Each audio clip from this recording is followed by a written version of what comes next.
ओम गणेशाय नमः। मैं आज उमा संहिता का 19वां अध्याय पढ़ रही हूँ। सतकुमार उवाच रविचंद्रम सूर्यम वयं मुख्य भासयन्ति हि तावत् प्रमाणं पृथिवी भूलोका स तु ज्ञेयति। भूमेः योजनं लक्ष्यो तु संहितं रविमण्डलं योजनानां सहस्राणिना सदैव परिसंयन् शशिस्तु प्रमाणे जगतः परिलक्ष्यते। रविरुद्रं शशि तस्थ्यो लक्षयोजनसंज्ञा ग्रहाणां मण्डलं कृतस्तनं विधोरुपरि संस्थितं सनक्षत्रं सहस्राणि दशैव परितोपरि बुधस्तमस्थरो काव्यस्थसमादौम्यस्य मण्डलं बृहस्पतिस्तद्ध्रुवौ तु तस्योपरि शनिश्चरः सप्तर्षिमण्डलम्। सतकुमार जी ने कहा,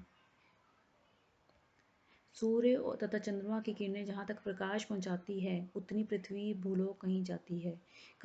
पृथ्वी से 1,00,000 योजन की दूरी पर सूर्य मंडल 1,000 योजन के घेरे में स्थित है। संसार में चंद्रमा का परिमाण कहा जा रहा है। सूर्य के ऊपर 1,00,000 योजन की दूरी तक चंद्रमा स्थित है। नक्षत्रों सहित संपूर्ण ग्रह मंडल तस्मल्लक्षणे केन संस्थितम् ऋषिभिस्तु सहस्राणां शतध्रुवं ध्रुवं स्थितः मीढीभूतः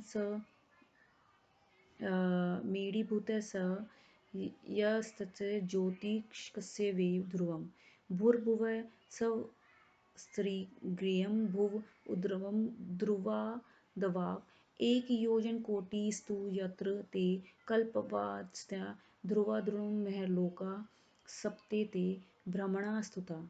सनत्स्य तृतीयाक्षे सनातनः कपिलश्चतुर्श्रवः वोढुः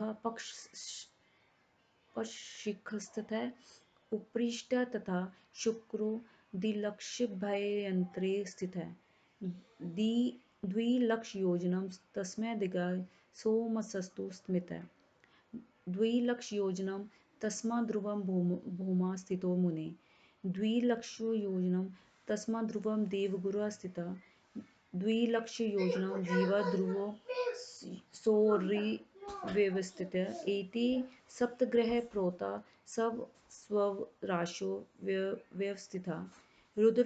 रुद्रलक्षयोजनतः सप्तो ध्रुवमृषा स्थितः। विश्वलक्षयोजनतो ध्रुवस्थितिरुद्रता चतुर्गुणोत्तरे चाद्रे जनलोकात्रपा स्मित्रं विराजा यत्र देवा वे स्थिता द्वा विविर्जिता षड्गुणेन तपो लोकात् सत्यलोको व्यवस्थिता।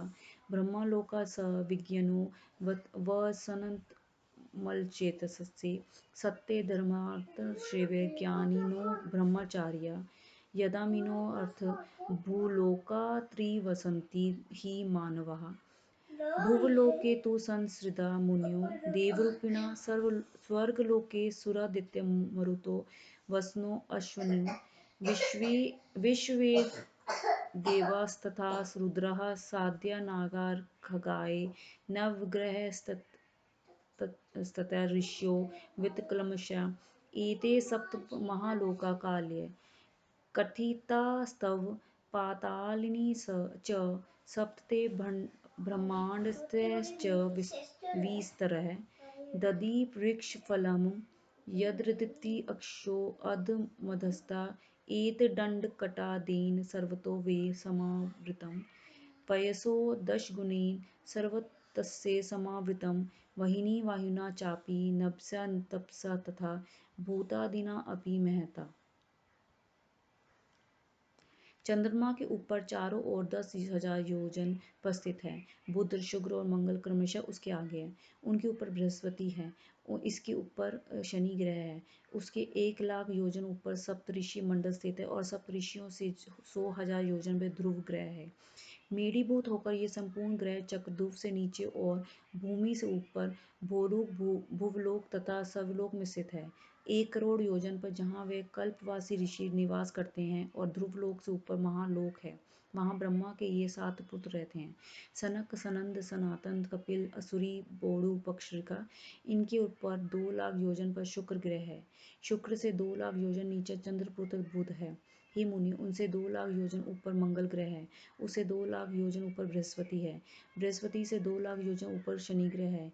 ये 7 ग्रह अपनी अपनी राशियों पर स्थित रहते हैं। उनसे 11 लाख योजन ऊपर सप्त ऋषियों का स्थान है। 13 लाख योजन ऊपर ध्रुव की स्थिति है। जनलोक से आगे चौगुनी दूरी के आधे मार्ग पर तपोलोक है। वहाँ ब्रह्मा संबंधी देवता शांति पूर्वक रहते हैं। तपोलोक से 6 गुना सत्यलोक है। वहीं ब्रह्मालोक है। यहाँ निर्मल चित्त के लोग रहते हैं और सत्यवादी, ज्ञानी, ब्रह्मचारी व मनुष्य रहते हैं, जो भूलोक से ब्रह्मलोक को जाने वाले होते हैं। भूवर्लोक में मुनि, देवता तथा सिद्ध पुरुष रहते हैं। सर्वलोक में देवता 12, आदित्य, मरुत, 8 पशु तथा अश्विनी कुमार रहते हैं। वहाँ विश्वदेव, रुद्र, साध्य, नाग, खग आदि नवग्रह तथा पुण्य आत्मा ऋषिगण रहते हैं। हे व्यासी, ये 7 महालोक तथा 7 पाताल जिन्हें मैंने तुमसे कह दिया है, इस प्रकार ब्रह्मांड का विस्तार है। जैसे केत का फल ऊपर है, उसकी आजीविका नीचे से ऊपर तक है, इसी प्रकार ये ब्रह्मांड इस अंडरूपी कटहल से चारों ओर से घिरा है। ये ब्रह्मांड 10 गुने जल, अग्नि, वायु, आकाश तथा अंधकार से है, चारों ओर से घिरा है, और महतत्व आदि से भी 10 गुना घिरा हुआ है। प्रधान महतत्व दिग्गुणोत्तरवृषिता महान्तं च समावृत्य प्रधानं पुरुषः स्थितः अनन्तस्य सत्सति सर्वव्यापी परमात्मना तेनानन्त इति ख्यातः प्रमाणं नास्ति वेद यतः हेतुभूता समस्तस्य प्रकृतिता सा परा मुने अंडाना तु सहस्राणा सहस्राणयुक्तानि च ईदृशानां प्रभूतानि तस्माद् व्यजमता दारुद्रीलस्तिले तैलं वह सूचा यथा घृतम् तथासो परमात्मा वै व्यापात्मावेदना आदिबीजात् प्रसूतवते तत्तस्य परे अण्डजा तेभ्यः पुत्रास्तानाश्लेषं बीजान्यानि वै तथा महदादयो विशेषान्तास्तवन्ति सुरादयः विजातवृक्षारोपणोर्हीन तथा यथा न पच्यस्तरो सूर्यकान्तमणिः सूर्योदयैः प्रजायते ततस्य च ते सृष्टि शिवस्तत्र न कामयति शिवशक्ति समायुधि देवाः प्रभवन्ति हि तथा सर्वकर्मणि परोमुपमपूयन्ति वै ब्रह्मा विष्णुश्च रुद्राश्च स शिवः परिगृह्यते तस्माद्दुरते सर्वं यशमसि यमयन्ति कर्ता क्रियाणां सर्वासं स शिवः परिगृह्यते व्यास उवाच सतत कुमार सर्वज्ञ शिक्षित में संयमता महत् सन्ति लोका हि ब्रह्मांडा दुपरिषते वाप मुने सतकुमार उवाच ब्रह्मांडा दुपरिषते शान्ति लोका मुनिश्च शृणुवां त्वं विशेषणवाचि तेऽहं समागतः विधिलोकात् परो लोको वैकुण्ठ इति विश्रुता विराजते महादीप्यते यत्र विष्णु प्रतिष्ठित तस्योपरिष्ठत् कौमारो लोके हि प्रमादुत सेनानिः शम्भुतनयो प्राजते यत्र सुप्रभः ततः परमोमा लोको महादिव्यो विराजते यत्र शक्तिर्विर्भात एका त्रिदेवजननी शिवा परात्परा हि प्रकृतिरजा सत्त्वतमोहिनी निर्गुणा च स्वयं देवी निर्विकार शिवात्मिका तस्योपरिष्ठत् द्विजति शिवलोकाः सनातनः को लेकर ये पुरुष स्थित है। उस अनंत परमात्मा पुरुष का संख्या तथा परिमाण ये नहीं है, अतः वह अनंत कहा जाता है।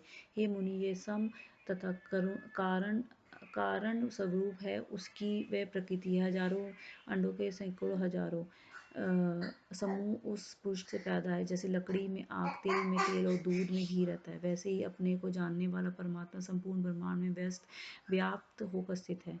वह यदि आदि बीज को प्रकट करता है, उसी से फिर अंडज आदि पैदा होते हैं, उनसे उनके पुत्र होते हैं और फिर और बीज उनसे पैदा होते हैं। जैसे महत से लेकर विशेष तक के तत्व, फिर उससे देवता आदि पैदा होते हैं। बीज से पेड़ को उत्पत्ति होती है और पेड़ से बीज की। इससे वृक्ष को की कोई हानि नहीं होती। सूर्य से सूर्यकांत मणि, उससे अग्नि पैदा होती। उसी प्रकार ब्रह्मांड से सृष्टि होती है। उस संबंध में शिव जी कोई कामना नहीं करते। शिव शक्ति का योग होने पर देवता आदि होते हैं, वे अपने कर्मों से ही प्रकट होते हैं और ये वे देवता ब्रह्मा विष्णु रुद्र शिव आदि नामों से प्रसिद्ध होते हैं। उनसे ही सब संसार प्रकट होता है, फिर उनसे ही लय हो जाता है। सभी क्रियाओं के कर्ता शिव ही कहे जाते हैं। व्यास जी ने कहा, हे सर्वज्ञ मुनि सत्य कुमार जी, मैं मेरे इस महान संदेह को दूर कीजिए और कि तुम इस ब्रह्मांड के ऊपर और लोक है या नहीं। सत कुमार जी ने कहा, हे मुनिवर, इस ब्रह्मांड के ऊपर भी लोक है, मैं आ गया हूँ, तुम उन्हें विशेष रूप से मानो, तुम उन्हें विशेष रूप से सुनो, मैं कहता हूँ। ब्रह्मा के लोक से भी श्रेष्ठ वैकुंठ लोक है, जो प्रकाशवान है, वहाँ विष्णु रहते हैं। उसके ऊपर अत्यंत आश्चर्य कर कोमार लोक है, जहाँ शिव पुत्र कार्तिकेय शोभित होते हैं। उसके ऊपर अत्यंत शिव दिव्य उमा लोक है, जहाँ तीनों देवताओं की जननी शिव विराजती है। वहाँ शिवा रूपणी पर प्रकृति है, वह सत्व रज तम गुणों वाली है, अथवा वह निर्गुण एवं निर्विकार है। उसके ऊपर सनातन शिवलोक है, जहाँ अविनाशी महादिव्य महाशोभा योग तीनों देवों के स्वामी त्रिलोक के पर ब्रह्मा महेश्वर शिव जी अविनाशी महादिव्य महाशोभान्वित सदा विराजते परम ब्रह्मा यत शंभुरेश्वर त्रिदेव जनका स्वामी सर्वेशम त्रिगुणात्परः तत् उद्रवना लोकाशे लोकोस्तत् समीपता गोमातरा सुशीला ख्यास्ततः सन्ति शिवप्रिया तत्पाल कृष्ण नामा ही राजते शंकराज्ञा प्रतिष्ठा शिवे ने शक्यत्या स्वच्छतचरिणा शिवलोको अद्भुतो व्यास निराधरो मनोहर अति निर्वचनीया नाना वस्तु विराजती है शिवस्तु तद्दिष्टा सर्वदेव शिरोमण्य विष्णु ब्रह्मा हरे सेव्य परमात्मा निरुजुना इति ते कथिता तात सर्व ब्रह्मांड संसिता तदुर्वलोक संस्थानम कृमच्योतु मिच्छति विराजते हैं। उसके ऊपर कोई लोक नहीं है, उसके समीप ही गोलोक है, जब वहाँ सुशीला नामक शिव प्रिय गो माताएं निवास करती है। वहाँ शिव जी की आज्ञा से श्री कृष्ण को उनके पालन के लिए शिव तरफ शक्ति ने नियुक्त किया है। हे व्यास जी, वह शिवलोक अनिर्वचनीय अद्भुत निराधार अनेक वस्तु से सुशोभित है। सभी देवताओं में श्रेष्ठ परमात्मा निरंजन शिव जी उसके स्वामी हैं। ब्रह्मा विष्णु हर द्वारा सेवनीय है। हे तात, इस प्रकार आपसे संपूर्ण ब्रह्मांड की स्थिति कह दी है। उसके ऊपर लोगों को भी क्या आप सुनना चाहते हैं। इति शिव महापुराणे परमेश्वर संहिता लोक वर्णनम नामो कोण विंशो अध्याय। इस प्रकार परमा महेश्वर पंडितारायण त्रिपाठी के पुत्र डॉक्टर परमानंद त्रिपाठी द्वारा रचित शिव टीका टिप्पणी आदि से संबलित शिव महापुराण में लोक वर्णन नामक 19वीं अध्याय समाप्त। 8वां अध्याय। व्यास उवाच सत्कुमार सर्वज्ञ तत्प्राप्ति वद सत्तमं यद गत्वा न निर्वर्तन्ते शिव भक्तियुता नरा। सनत कुमार उवाच परापश्यत्सुता व्यास शृणु प्रियतम शुभम गतिम व्रतम हि शुद्धिभतनं तथा शुद्धं तपस्वान् ये शिवं शुद्धकर्मणा सशुद्ध पसाविन्ता सम्याचरन्ति तं तिथ्यं वधास्ते सर्वथान्वहं नात तपसो यान्ति शिवलोकमान्यम्। व्यास जी ने कहा, हे सर्वज्ञ शेष सतकुमार जी, अब आप उस लोक का वर्णन कीजिए जहाँ जाकर शिव भक्त मनुष्य फिर लौट कर नहीं आते। सतकुमार जी ने कहा, हे परम परश्य पुत्र पर व्यासी प्रेम से शुद्ध भक्त तथा तपस्वियों की उस शुभ गति तथा व्रत को सुनो। जो शुद्ध कर्म तथा तपस्या करने वाले प्रतिदिन शिव जी की पूजा करते हैं वे सदैव प्रमाण करने योग्य होते हैं। हे महामुनि, शिव जी की कृपा से ही तपस्या के प्रति रुचि होती है और बिना तप किए भी सुखद शिवलोक को नहीं जा सकता। तपस्या से स्वर्ग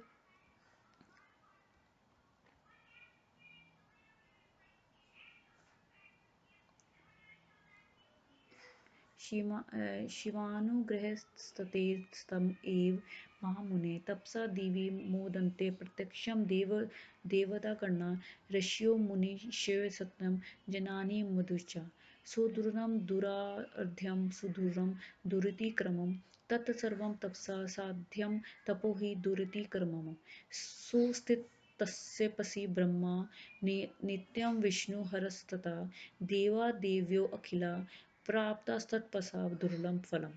येन येन हि भावेन स्थित्वा यत्कृते तपः तथा सम्प्राप्यते असौ तैर्लोके न संशयः।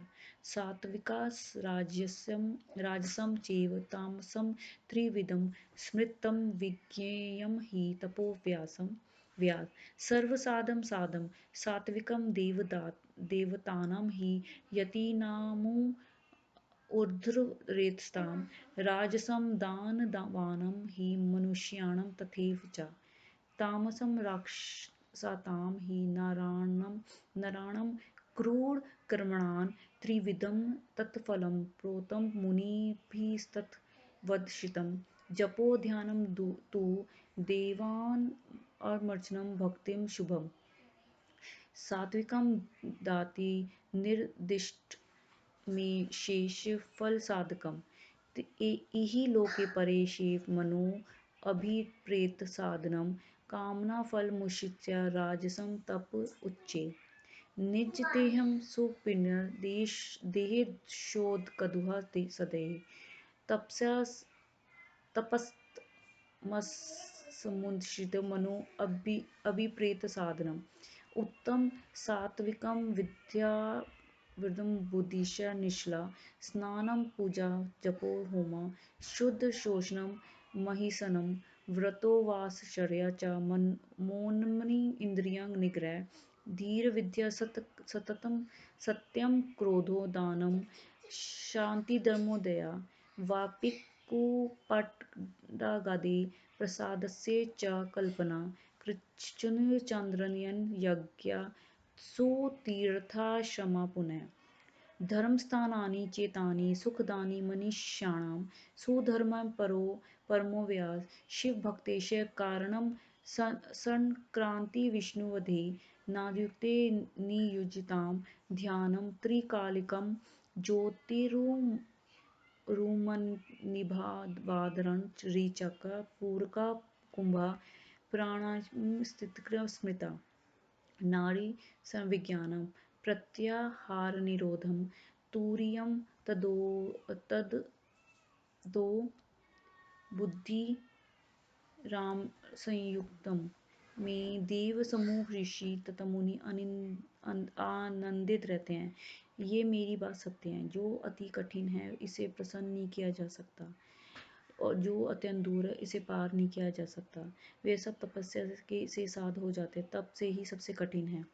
ब्रह्मा विष्णु तथा शिवजी सभी तप में लगे हुए हैं क्योंकि देवों तथा देवियों ने भी जो दुर्लभ वस्तु पाई है वह तप से ही पाई है। जो जिस भाव से तप करता है वह सब इस लोक में तप से प्राप्त हो जाता है, इसमें संदेह नहीं। हे व्यास जी, सात्विक राजस तामस भी से तम तीन प्रकार का होता है। तप से ही सब कार्यों की सिद्धि होती है। देवताओं, सन्यासियों तथा ब्रह्मचारियों का तप सात्विक होता है। दैत्यों तथा मनुष्यों का जब तप रजोगुणी होता है। राक्षसों तथा क्रूर कर्म करने वाले पुरुषों का तप तामस होता है।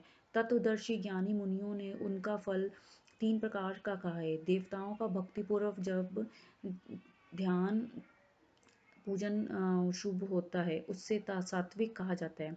ये सभी फलों को देता है। इस लोक तथा परलोक में इच्छाओं को पूर्ण करता है। इसी इच्छा को लक्ष्य कर जो तप किया जाता है वह राजस है। जो अपने शरीर को असह्य कष्ट देकर किसी किसी लक्ष्य की पूर्ति के लिए तप किया जाता है उसे तामस है। सात्विक तप उत्तम कहा गया है। इसमें धर्म, बुद्धि तथा विद्या निश्चल रहती है। स्नान, पूजा, जप, होम, शुद्ध शौच, अहिंसा, व्रत, उपवास, मौन, इंद्रिय निग्रह, घी, विद्या, सत्य, क्रोध न करना, दान, क्षमा, दम, दया, बावड़ी, कूप, डाल, प्रसाद का निर्माण, कृषु, चंद्रयान यज्ञ, तीर्थ यात्रा, आश्रम का निर्माण, धर्मशाला, ये सब बुद्धिमानों को सुख देते हैं। हे व्यासी, ये सब उत्तम धर्म हैं, शिव भक्ति को बढ़ाते हैं। विष्णु वत्स क्रांति के अवसर पर नाद ब्रह्मा ज्योति से तीनों काल के ध्यान का प्रयोग या प्रारंभ करें तथा संसार से विरक्त रहें। प्राणायाम 3 प्रकार का होता है, रेचक, पूर्वक, कुंभक। उससे नाड़ी संचार का ज्ञान, सांस की गति को रोकना, 14 अणिम, 8 7 आदि 8 सिद्धियों,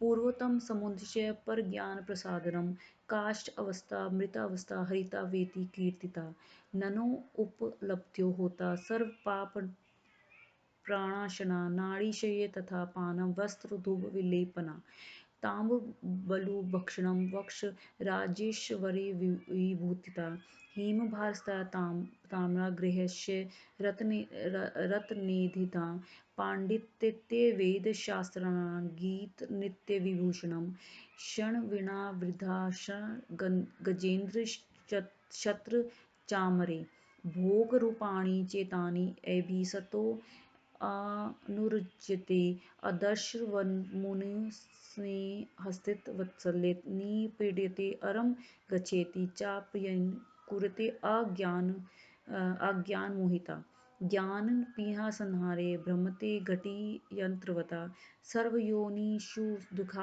दुःखार्थ सतावरेषु चरेषु च, एवं योनिषु सर्वेषु प्रतिक्रमे भ्रमेण तु, कालान्तरवशागति मनुष्यमति दुर्लभं, व्युत्क्रमेऽपि मनुष्यामि प्राप्यते, पुण्यगौरवात्, विचित्रागत्या प्रोक्ता कर्मणा गुरुलाघवात्, मनुष्यं च समासाद् स्वर्गमोक्षप्रसादं, नाचरत्यात्मा शेहे स मृता शोषते चीर्णम्।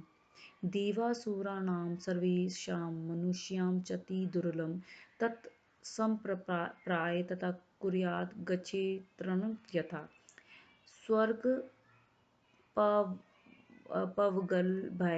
यति नास्ति समुगम्य, दुर्लभं प्राप्त मनुष्यं वृथा त्यज्यं कृत्यं, सर्वस्य मूलं मनुष्यं चतुर्वर्गस्य कृत्यं सम्प्राप्य धर्मतो वयसा, तदनुप्राले धर्ममूलं हि मनुष्यं लब्ध्वा सर्वात् साधकं यदि लाभाय यत्नस्यान्मूलं रक्षेत् स्वयं तथा, मनुष्येऽपि च विप्रत्वयं स य प्राप्य खलु दुर्लभं, नाचरत्यात्मनः श्रेयो कोऽनन्तस्तस्माच्चेतना, द्वीपानामेव सर्वेषां कर्मभूरिश्यमुच्यते, इतः स्वर्गेश मोक्षे प्राप्ते समुपार्जति, देशेऽभिमन्भर्ते वर्षे प्राये मनुष्यध्रुवं, न कुर्यादात्मा श्रेयस्तेषां खलु वर्जिता,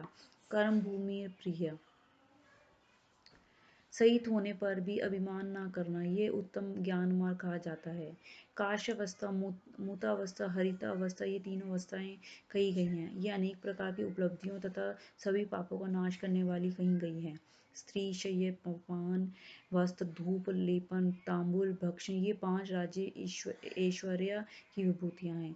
स्वर्ण, भार, ताम, घर, रत्न, गेनु, वेद तथा शास्त्रों के विद्वता, गीत, नित्य तथा आभूषण, शंख, वीणा, मृदंग, हाथी, छत्र, च्यवन, ये सब भोग स्वरूप है। इनमें समर्थ पुरुष की अनुरक्त होता है। हे मुनि, वे अज्ञानी पुरुष इस संसार में तिलों की भांति तेल के लिए पेरा जाता है और गाड़ी के अरों की भांति घुमा रहता है। वह सब कुछ जानता हुआ भी इस संसार में घटी यंत्र की भांति दुखी होकर चर अचर योनियों को घूमता रहता है। इस प्रकार वह सब योनियों को घूमता हुआ दीर्घ काल के बाद अति दुर्बल मनुष्य शनि को पाता है। कभी पुण्यों की महिमा से बीच में भी मनुष्य योनि को पा जाता है, क्योंकि कर्म की विचित्र गतियां होती है। स्वर्ग तथा मोक्ष प्राप्त के साधन मनुष्य योनि को पाकर भी जो अपना भला नहीं करता, वह मरकर चिरकाल तक सोचता रहता है। देवों तथा असुरों को भी इस मनुष्य योनि पाना अति दुर्बल होती है, अतः उसे पाकर वैसा कर्म करके जिससे नरक नरक यातना न हो, स्वर्ग मोक्ष पाने के लिए यदि ये प्रयत्न नहीं करता तो उसकी ये दुर्बल मनुष्य योनि व्यर्थ है। संपूर्ण चतुर्वर्ग धर्म अर्थ काम मोक्ष का मूल कारण मनुष्य योनि में जन्म लेना है। हे व्यास जी, उस मनुष्य योनि की धर्म कर्म द्वारा रक्षा करनी चाहिए।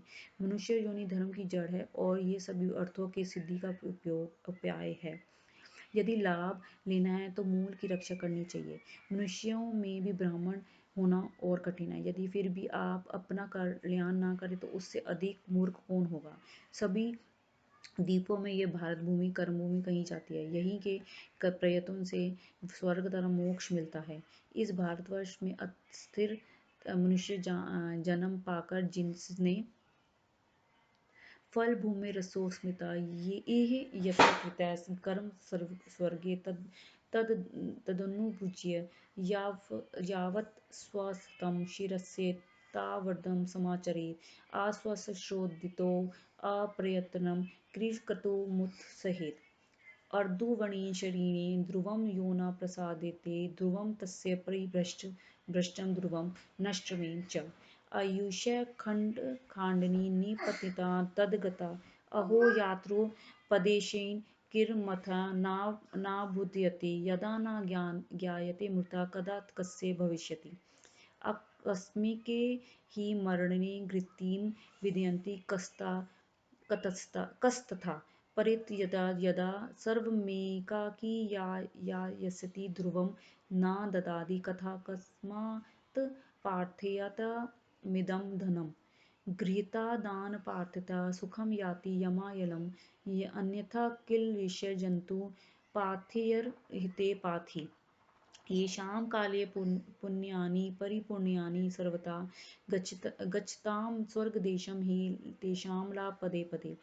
इति ज्ञात्वा नरः पुण्यं कृत्वा पापं निर्वर्जयन् पुण्यं याति देव त्वं पुण्यो नरकं त्यजेत्। ये मनाकपि देवेश प्रपन्ना शिवं ते अपि घोरं न पश्यन्ति यमं न नरकं तथा। किन्तु पापं महामोहे किंचित् काले शिवाज्ञा वसन्ति तत्र मनुष्यास्ततो याति शिवास्तपदम्। ये मुनः सर्वभावेन प्रतिपानं महेश्वरं न ते लिप्यति पापेन पदपत्रमिवा भावसा उत्तम शिवेति येनां तथा हरहति च। न तेषां नरकादित्यमाति मुनिसत्तं परलोकस्य पार्थेयं उपायं नामयम्। पुण्डे संकलिनं शिव इत्येषद्वयं शिवनामेव संसार महारोगे कशामकम्। नान्यत् संसाररोगस्य शामकं दृश्यते मया। ब्रह्मा यत्तस्य सहर्याणि पुरा कृत्वा तु पुलकशा शिवेति नाम विमलं श्रुत्वा मोक्षं गता पुरा।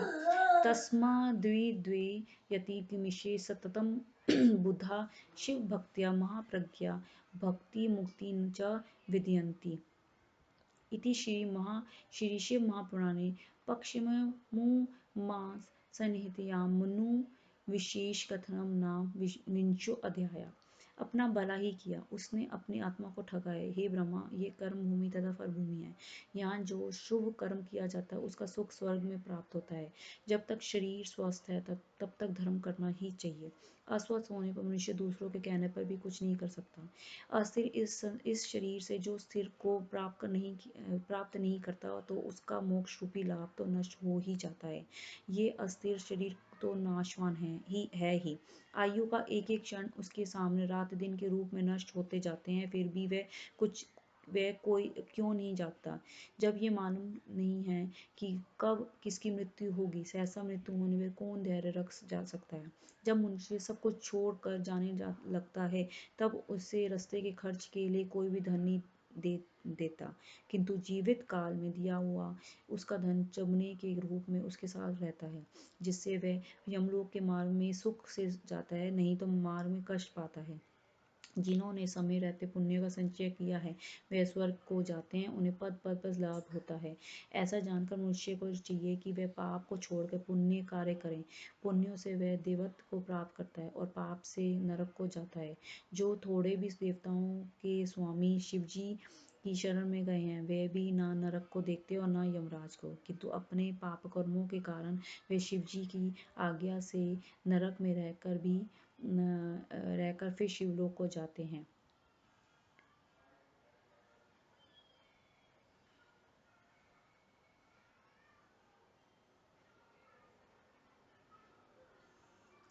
जो सब प्रकार से शिव भक्त हैं, वे उस प्रकार पाप मुक्त रहते हैं, जैसे कमल पत्र कीचड़ से दूर रहता है। हे मुनिवर, जो शिव शिव या हर हर नाम को उच्चारण करते हैं, उन्हें नरक तरह यम से भय नहीं होता। परलोक का चबेना कष्ट रहित मोक्ष प्राप्ति का उपाय। पुण्य समूह का एकमात्र घर शिव से ये दो अक्षर है। संसार रूपी महारोग के शांत करने वाला केवल शिव नाम है। मैंने इसके अतिरिक्त और किसी को नहीं देखा। प्राचीन काल में पुलक और अनेक ब्रह्मास्त्रों को करने के बाद भी शिव इस निर्मल नाम को चारण कर मोक्ष को गया। इसलिए बुद्धिमान पुरुष शिवजी के प्रति अपनी भक्ति भावना को सदा बढ़ाते रहें। हे महाप्राज्ञ, शिव की भक्ति करने से सुख, भोग तथा मोक्ष की प्राप्ति होती है। इस प्रकार परम महेश्वर पंडितानंद त्रिपाठी के डॉक्टर ब्रह्मानंद त्रिपाठी द्वारा रचित शिव टीका टिप्पणी आदि सम्मिलित शिव महापुराण में मनु विशेष कथन नामक 20वां अध्याय समाप्त। ओम नमः शिवाय। शिव जी सदा, ओम नमः शिवाय। गुरु जी सदा सहाय।